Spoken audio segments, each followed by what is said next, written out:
welcome to this educative program, Metamorphosis. Thank you for letting me into your home. My name is Chika Ozulumba. Today we'll be talking about prevention of fire outbreak. Stay tuned, we'll be right back.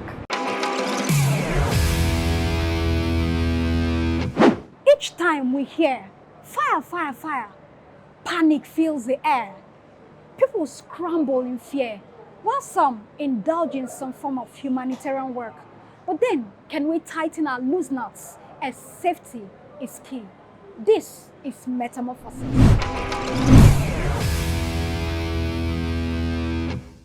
When you own a car or a truck, you are advised to check your cars, carry out a check before starting your car in the morning.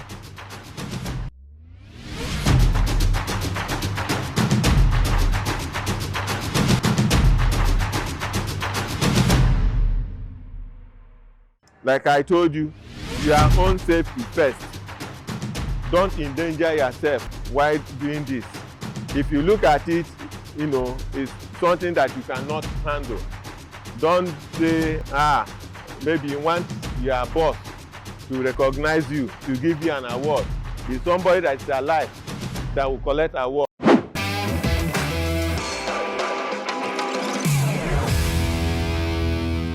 We'll be speaking to the Assistant Controller General, Federal Fire Service Zone F, Mr. Chika Eugene Njoko. Sir, you're welcome. It's my pleasure. Thank you. Interestingly, we share the same name. What a coincidence. What would you say is the commonest cause of fire incidents in cars and trucks, and how do you prevent it? The commonest cause of fire incidents in trucks and cars is as a result of negligence, which in turn, comes under carelessness or human error. There are some guidelines when it comes to,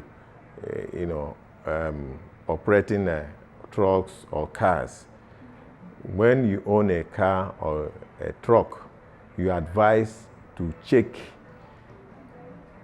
your cars, carry out a check before starting your car in the morning. And the same thing, is applicable to trucks.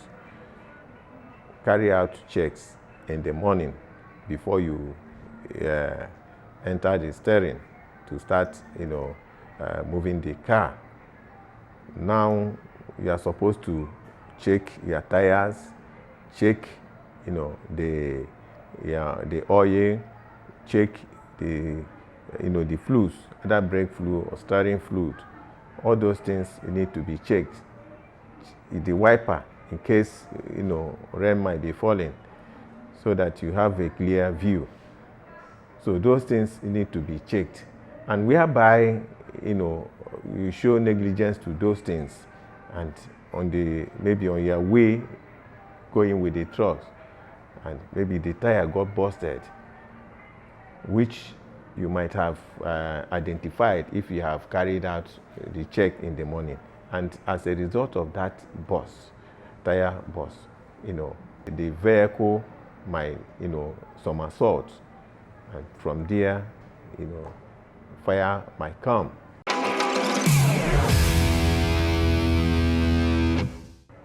Again, drivers are so reckless. Some of them are so reckless, maybe trying to meet up with their daily, some of them that have gotten a target, they want to meet up with that target. So as a result of that, you see them being reckless, over speed, where they're supposed, to minimize their speed. You see them, flying over speed.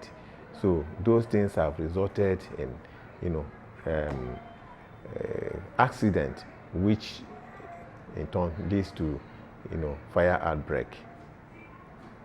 So even when you're in a hurry, you must not neglect these checks. It's a must do. It's a must do. It's a must do. You must check those things before you start your vehicle in the morning.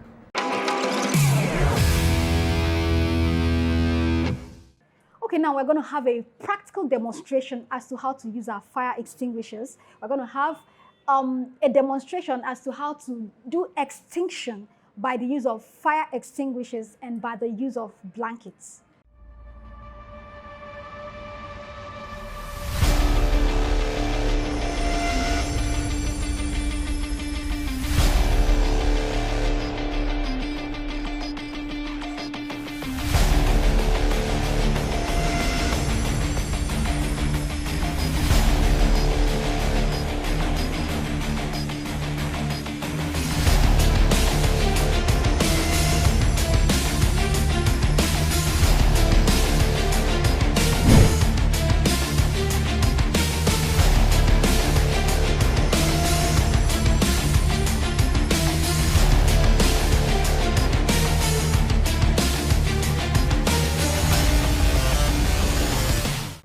We are now here to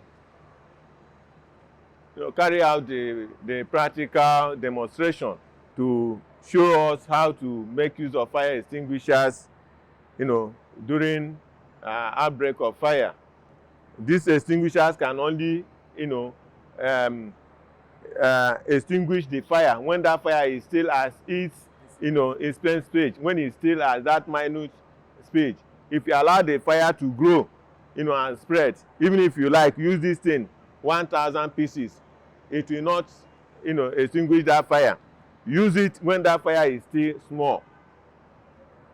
I told you we have classes of fires, class A, B, C, and D. So we have the extinction mediums. We have classes of extinction. Class A fires, we use water to extinguish class A fires. That is fire involving free burning materials. Class B fires, fire involving flammable liquids. We have its extinction medium, foam. We have foam here. We have CO2. We use it for fires involving gases. We have class D fires involving special metals. We use dry chemical powder. This dry chemical powder. So when you use these extinguishers according to their, their classes, you will achieve extinction. But these two extinguishers, the CO2 and the dry chemical powders, we call them all-purpose fire extinguishers. You can use them to, extinguish, the other classes of fires effectively.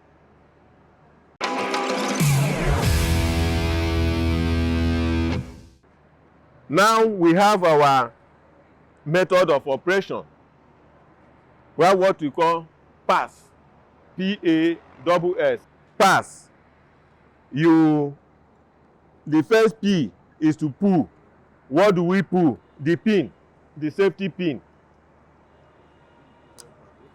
A, you M the nozzle. S, you have to squeeze the lever of the extinguisher. The last S, sweep.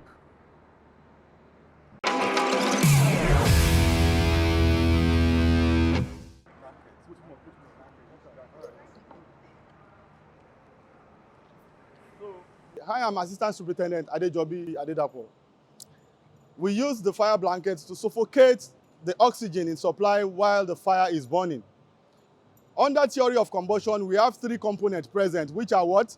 The first one is fuel, the second one is oxygen, while the third one is heat. But when you remove one of these three components, the fire will be automatically extinguished. That is what we want to practicalize right now. So blaze it up for me. When you are fighting a fire in an outdoors position, the first one you check out is your wind direction. It is very, very important for you to check your wind direction. Now, I'm trying to suffocate this fire by removing the oxygen in supply, which is one of the three components which makes fire to occur. So I will follow my wind direction from behind. I march it down. I cover easily. After 2 to 3 seconds, then I remove gently. It's as simple as that. By doing that, I have removed one of the three components of fire, which is oxygen, and there will not be any fire. So that is how we use the fire blanket.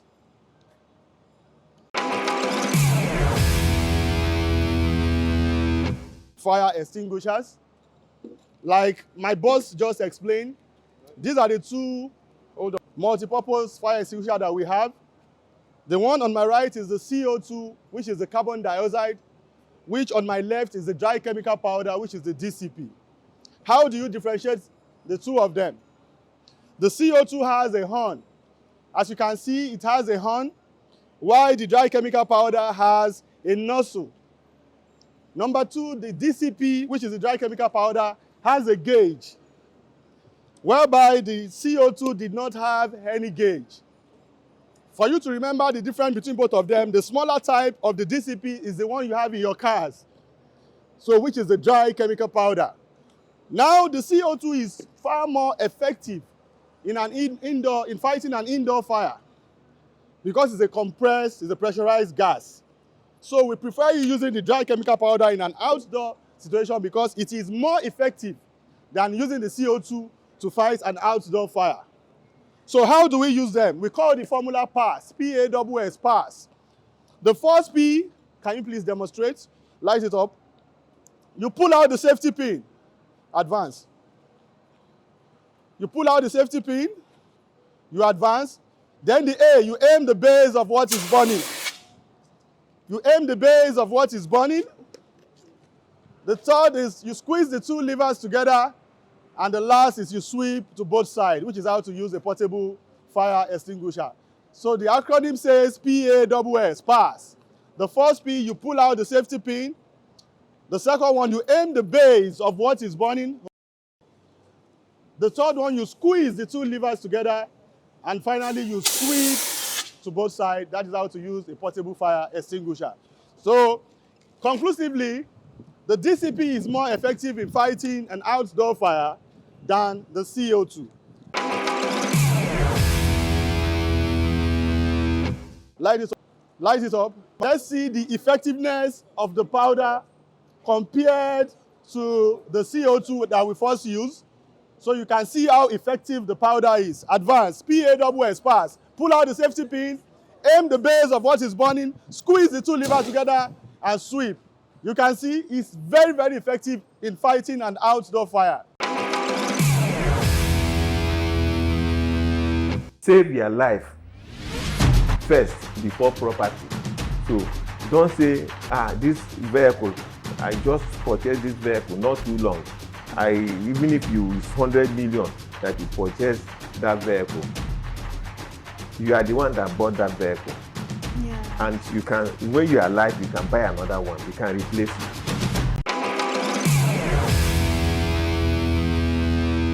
The feedback from our Vox Pop shows that some motorists don't have fire extinguishers, while some that don't know how to use them. Could you put us through as to how best to use these extinguishers and how do we know that they're expired? So, many, even motorists, people that own cars, they don't have fire extinguishers. Even buildings, many people doesn't have fire extinguishers and they don't want to have fire extinguishers. We're supposed to have, get fire extinguishers, install fire extinguishers in our houses. We're supposed to put fire extinguishers as we buy radio, buy television in our houses. But in this part of the world, we don't see safety as a necessity. We pay more attention to security. That is why you see somebody renting a room, an apartment.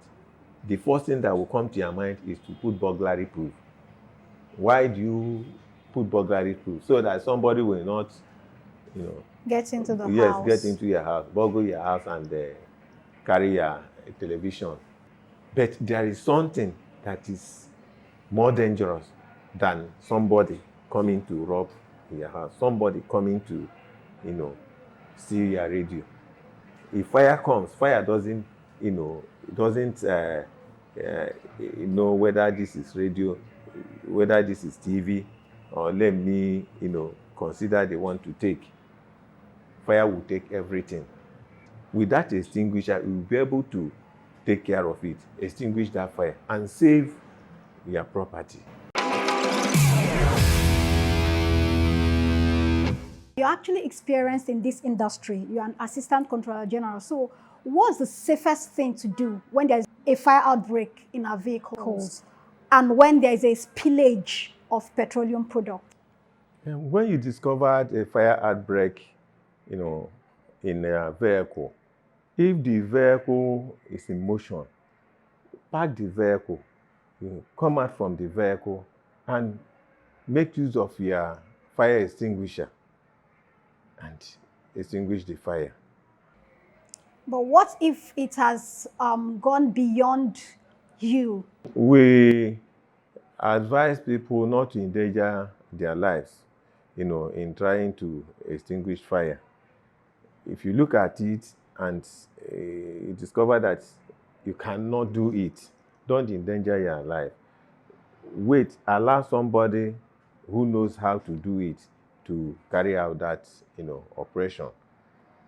So among the people there, somebody will know how to operate the fire extinguisher. So the person that knows how to operate the fire extinguisher, that knows, the principle of, fire extinction by the use of, fire extinguisher, will handle the fire extinguisher and use it to, get rid of that fire. But what if it catches one car after the other and it goes like that? Before it can get to that level, moving from one, vehicle to the other, maybe that might be in a situation where you have a flammable liquid.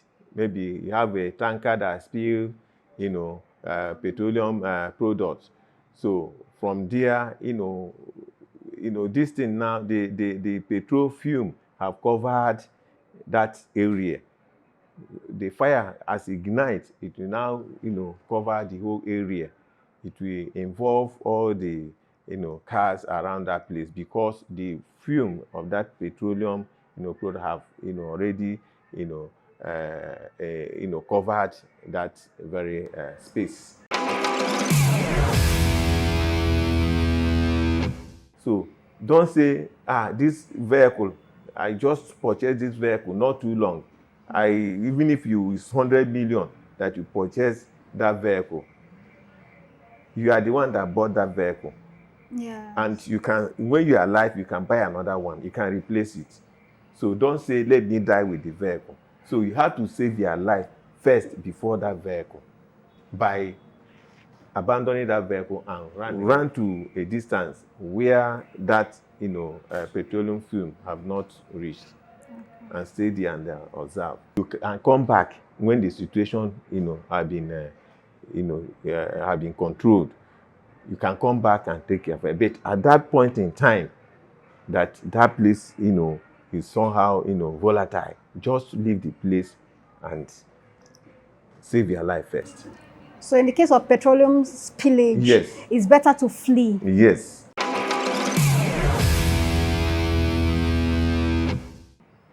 Then at what point can they call the fire servicemen to swing into action? Immediately you discover a spillage. If there is a petroleum spillage, call the fire service. Because when we get to that place, we'll make use of our, material, foam, to blanket that spillage so that, the situation can be, ideal. Situation will be okay for people, What are the phone numbers to call? Okay, the Federal Fire Service, we have 112, which is for emergency. When you call 112 in the event of emergency, so as the call gets to the call center, they will ask you which kind of emergency. If it is fire, they will relate it to fire service. They will call turnout fire service. In the Federal Fire Service, we have our control room, our emergency number that is the control room here. So the number is 081 6621 5327. Okay, sir. We have another one, 080 3200 2557. So when you call these numbers, you will get through to the fire service.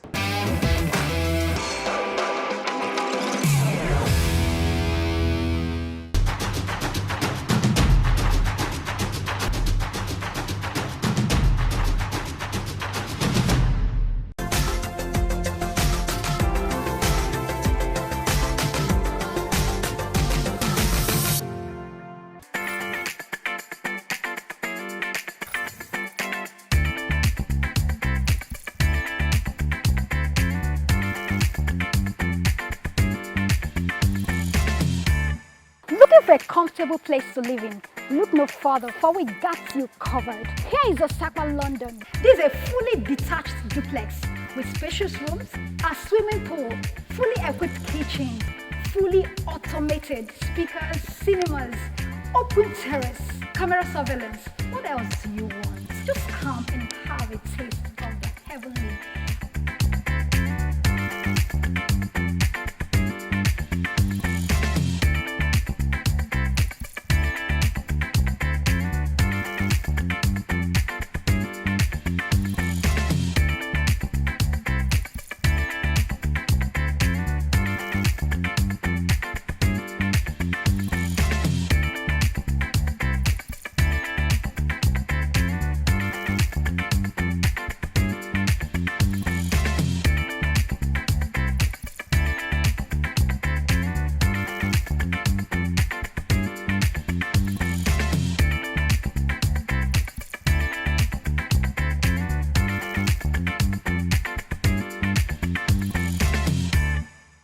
To us for completed buildings, plots of land and service plots. For some, it is 24 hours electricity.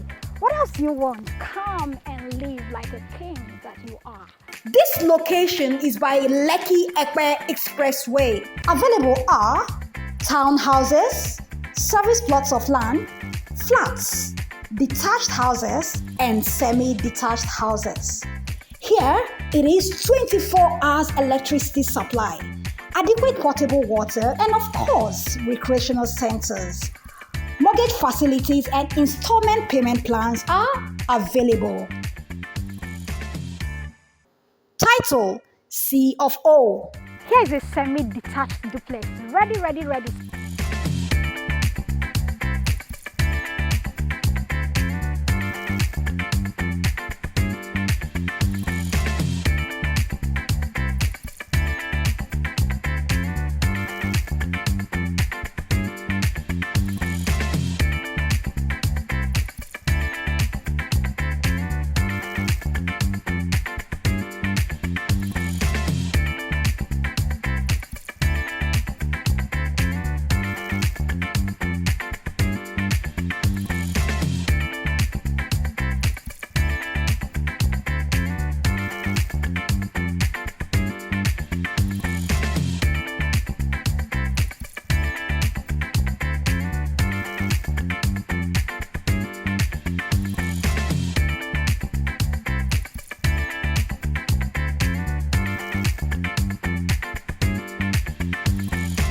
There's a swimming pool downstairs, cinema house, many things to enjoy. Just come. Just give us a call or do you right. We have varieties of locations. Simply get to us. We got you covered. Simply dial 081 7470 5050. We're expecting your calls.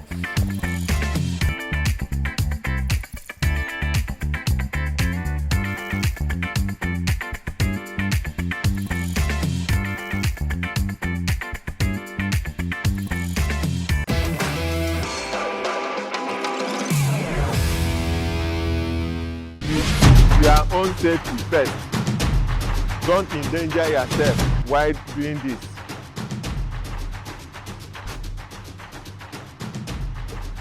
Don't say, maybe you want your boss to recognize you, to give you an award. It's somebody that's alive that will collect award. when you are doing this thing, like I told you, your own safety first. Don't endanger yourself while doing this. If you look at it, you know, it's something that you cannot handle.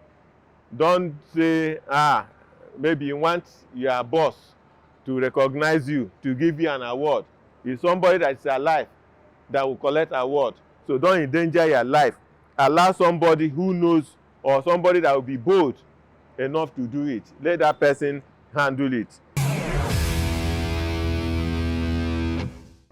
Some of us have this sense of smell.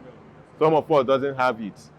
And that is why at times we advise people in the morning when you know, come inside your kitchen, before you start, you know, making use of your stove, your gas stove, try to open the windows so that you ventilate the place, so that if there is any leakage, the fresh air will come in to douse that, you know, that gas that is already, you know, circulating in the kitchen. My people, keep watching this program from Adrian Communication.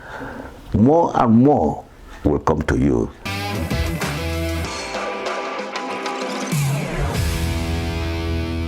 Thank you for being a part of this episode. As you know, safety can never be swept under the carpet.